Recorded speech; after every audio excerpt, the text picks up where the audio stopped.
des places les plus agréables de la capitale. Oui, Vous connaissez bien. j'y ai passé des années. À faire quoi?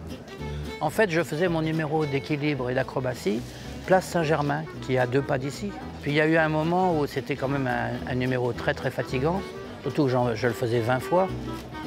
Et je commençais à jouer pas trop mal du luth. Et ici, il y avait un banc. Je me suis mis sur le banc, tac, tac. Je mettais le chapeau devant. Les gens s'arrêtaient, hein. On est donc sur la place de Fürstenberg, en plein cœur du quartier Saint-Germain-des-Prés. C'est un quartier que vous aimez? C'est pas l'endroit que je préfère. J'ai écrit « Toutes les villes se ressemblent ». Et je n'aime pas les villes. Ah. Alors que ce soit Saint-Germain ou Tombouctou, pour moi, c'est pareil. L'église Saint-Germain qui est à 2 pas, c'est le vestige de cette grande abbaye qui trônait ici dans le quartier. Immense abbaye. Ouais. Autrefois, ici, c'était les écuries de l'abbaye. Ça se voit? Mais bien sûr, ça c'est une ancienne écurie. Alors que ça n'a jamais été une écurie. Vous aimez les chevaux, vous? Ben, c'est un bel animal. Et un animal qui mange de l'herbe, c'est sympathique quand même. C'est mieux que le lion et le tigre.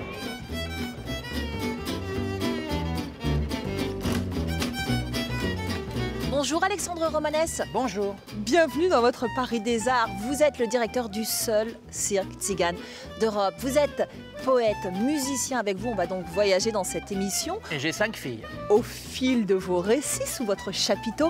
Mais avant, on va visiter ce musée-atelier dédié à Eugène Delacroix. Allons-y. On y va? Allez. Parfait. Il faut passer un porche et une cour pavée pour découvrir au premier étage les quartiers privés d'Eugène Delacroix qui ont conservé tout leur cachet Second Empire. Un fonds de plus de 1000 œuvres y est exposé par roulement à raison de plusieurs accrochages par an.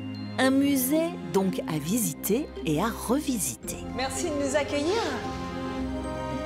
On est devant ce portrait donc d'Eugène Delacroix. On va commencer par rappeler qui est Eugène Delacroix. C'est l'un des plus grands peintres du 19e siècle.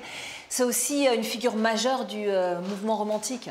Oui, tout à fait. Donc là, nous avons une copie de l'autoportrait que Delacroix a réalisé.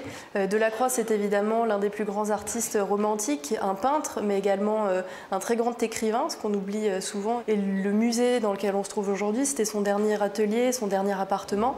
Là, on est dans sa salle à manger. Alexandre, je vous emmène au salon. On va boire le café. On va boire le café. Il y a beaucoup de peintures religieuses.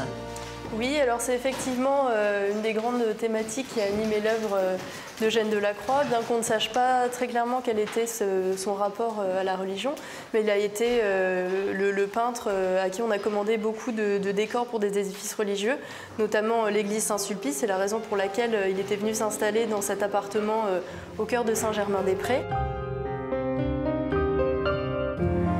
Moi, ce que j'aime, c'est le portrait de la jeune fille. Ce très beau tableau représente l'éducation de la Vierge.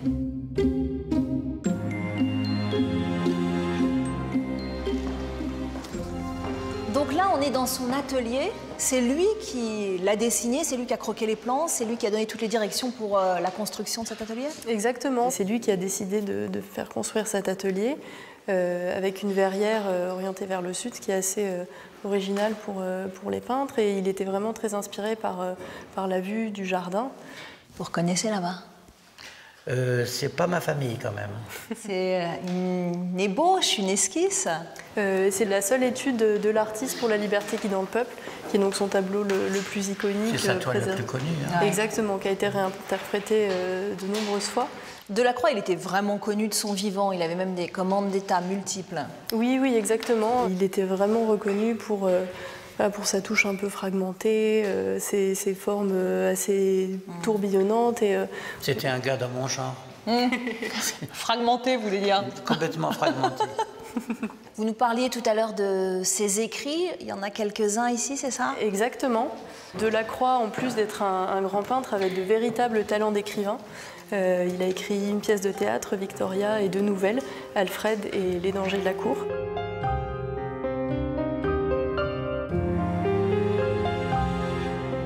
Ce jardin, il est absolument incroyable. C'est ça qui a séduit immédiatement l'artiste quand il a découvert les lieux? Exactement. Entre autres, Delacroix était un vrai amoureux de la nature et ça a été un des gros atouts. Il a beaucoup investi dans ce jardin. Bon, un petit jardin comme ça, Alexandre, ça vous plairait? Ce que j'aimerais, c'est mettre ma caravane ici 2 jours, hein, pas plus. Pas plus? 2. Allez, soyons fous, 3 jours.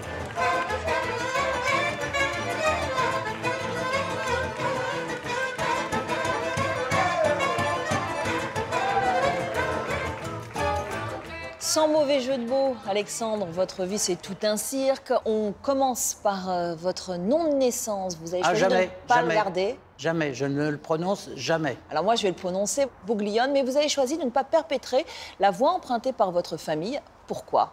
J'ai choisi la voie choisie par mon père, qui était quelqu'un de modeste. Et la modestie me va pas trop mal. Et les Cadillacs et les diamants, ça ne me va pas. C'était pas pour moi. Donc, moi, eux sont partis là et moi, je suis parti de l'autre côté. Aujourd'hui, vous dirigez le seul cirque tzigane d'Europe. Donc, c'est quoi l'âme tzigane?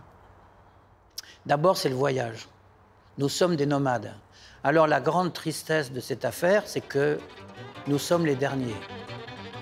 C'est-à-dire que tout est fait pour nous sortir du nomadisme. Alors en France, c'est une curiosité. On peut voyager, et on le fait, mais on n'a pas le droit de s'arrêter. C'est très vicieux, finalement. Ça équivaut à vous interdire. Et nous sommes les derniers.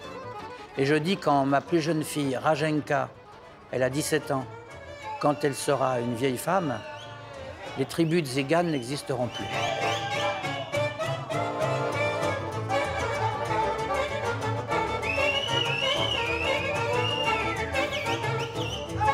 Votre rencontre avec votre épouse Delia, elle est incroyable. Alors je vais vous laisser la raconter parce que je crois que les mots et les symboles sont importants. Alors je traversais le campement tzigane de Nanterre. Ouais. Moi j'étais sur l'autre campement, mais je n'allais pas où elle était, elle. En même temps, je cherchais une chanteuse. Et on m'avait dit, il y a une chanteuse, elle a tout. Bon, mais je ne l'ai pas trouvée. Et puis, il y a une jeune femme qui passe devant moi, devant la voiture, et je l'arrête et je lui dis comment tu t'appelles? Elle me dit son nom. Et je lui dis qu'est-ce que tu fais? Elle me dit je fais la misère sur le terrain. Et je la regarde et Dans je la lui rue, dis donc. oui. Et je lui dis est-ce que tu voudrais faire la misère avec moi? Elle me regarde et elle dit oui, avec toi je veux bien faire la misère. J'ai ouvert la portière, elle est montée, on est parti. Et on est revenu le lendemain matin. Et la fameuse chanteuse, en vérité, c'était elle. Ça tombait bien. Ben, c'était bien tombé.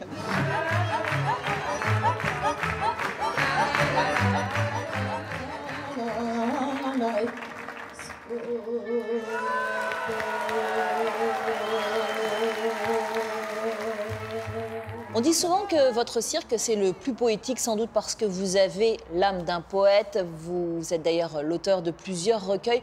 Comment elle s'est imposée, cette passion pour les mots? Alors, je crois que c'est dans Paroles perdues, j'explique que j'ai partagé le monde en deux. Mais j'étais tout petit déjà, j'étais comme ça. Je sortais de la caravane, je regardais le ciel, pas parce qu'il y avait Dieu. Et les nuages, je trouvais ça très poétique. Et en exergue du livre, je dis que j'ai partagé le monde en deux. Et je dis, d'un côté, il y a ce qui est poétique, et ça existe pour moi. Et de l'autre côté, il y a ce qui n'est pas poétique, et j'ajoute, et ça, je ne le regarde même pas. Il y a une drôle de chose en moi, c'est que je ne suis attiré que par ce qui est poétique. Et je ne vois que ça. C'est très bizarre. Votre poésie, elle est très impressionniste. Par petites touches, vous nous livrez des sentiments, des émotions brutes.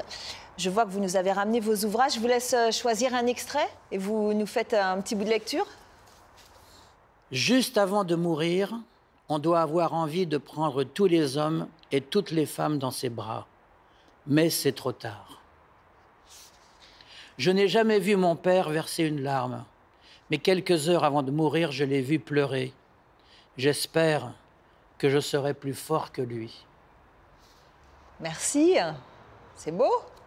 Les titres de vos spectacles aussi sont très poétiques. Alors moi, celui que je préfère, c'est « Si tu ne m'aimes pas, je me jetterai par la fenêtre de la caravane ». Alors, si je peux me permettre, quand on saute par la fenêtre de la caravane, on ne risque pas de tomber de très haut.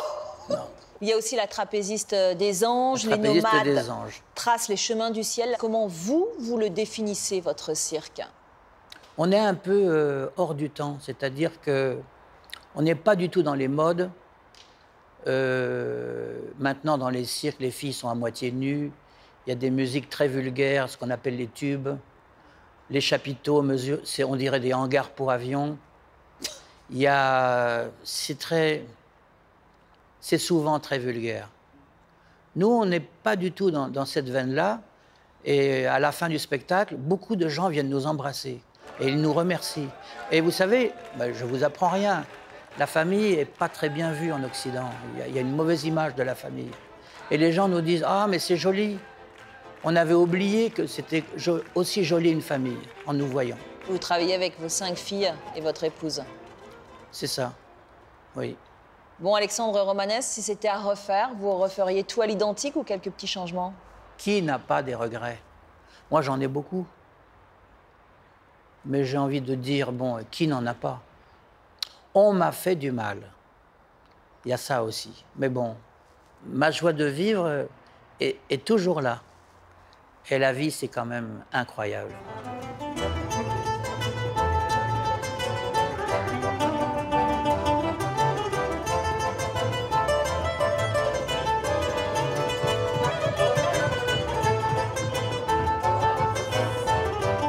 En amoureux de la musique et de la poésie, Alexandre Romanès nous présente une étoile du flamenco, la danseuse et chorégraphe Karine González.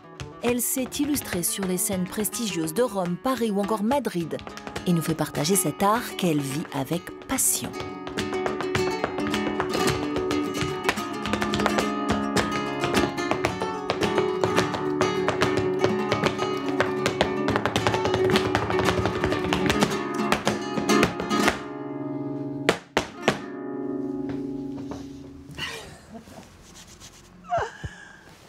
Karine González. Merci Alexandre. La magnifique.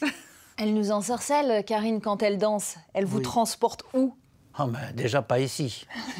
Déjà, on est loin d'ici. On est loin de Paris. Bah oui. Moi, je suis dans les palmiers avec elle. Alors c'est vrai que le flamenco, c'est l'expression de l'Andalousie, d'un peuple, mais c'est aussi un art qui a beaucoup été influencé par les gitans. Qui doit beaucoup aux gitans. Voilà, pourquoi? Expliquez-nous. Ah je ne sais pas, ça c'est les influences musicales, le rythme surtout. En fait, les gitans ont transmis le rythme qui vient de l'Inde. Alors moi, je vais vous dire, c'est pas gentil, je déteste la danse. Et vous avez voulu nous présenter Oui, mais Karine. alors, je fais quand même une exception avec le flamenco. Pour moi, c'est la seule danse qui n'éloigne pas de Dieu. Pourquoi? Mais parce que c'est une danse qui veut tout le temps montrer les sentiments. C'est-à-dire la colère, l'injustice, la révolte.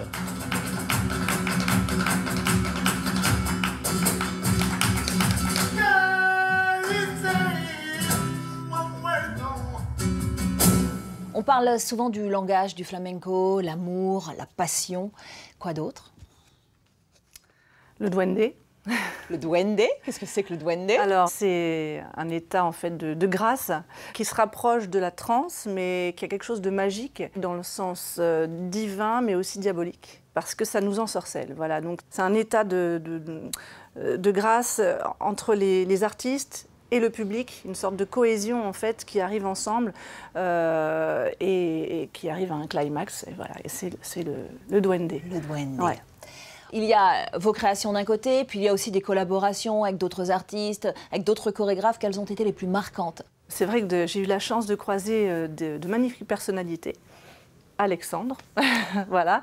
Et puis j'ai rencontré aussi Tony Gatliff, en fait, donc avec lequel j'ai fait pas mal de créations, que ce soit des spectacles, donc Vertige, Bengo. Donc c'est vrai que c'était une magnifique expérience à 20 ans de faire ça. Et puis j'ai croisé aussi une personne magnifique dans ma vie, c'est Sharoch Meshkin-Ralam. Voilà, c'est un chorégraphe et comédien iranien qui m'a appris les tours en fait que vous avez vus dans la danse à la fin. Ouais. Voilà, donc je danse avec lui depuis 20 et quelques années. C'est un être magnifique, comme Alexandre. C'est des étoiles qu'il faut chérir. Voilà. Merci beaucoup, Karine.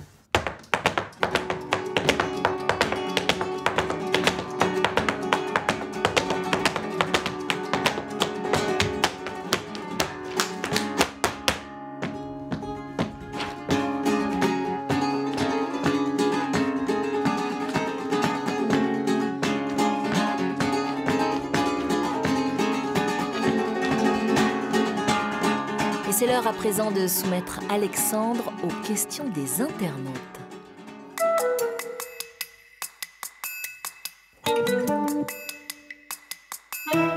J'aurais beaucoup aimé diriger un orchestre baroque.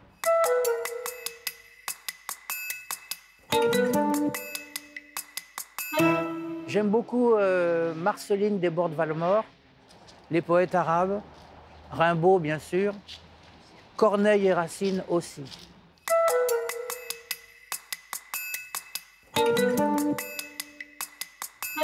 Les numéros les plus fins dans le cirque, c'est le jonglage, les jongleurs. Merci Alexandre Romanès, ainsi s'achève cette émission Sous la pluie. Vous pouvez bien sûr retrouver le Paris des Arts consacré à Alexandre sur notre site internet. Je vous dis à très vite pour de nouvelles aventures.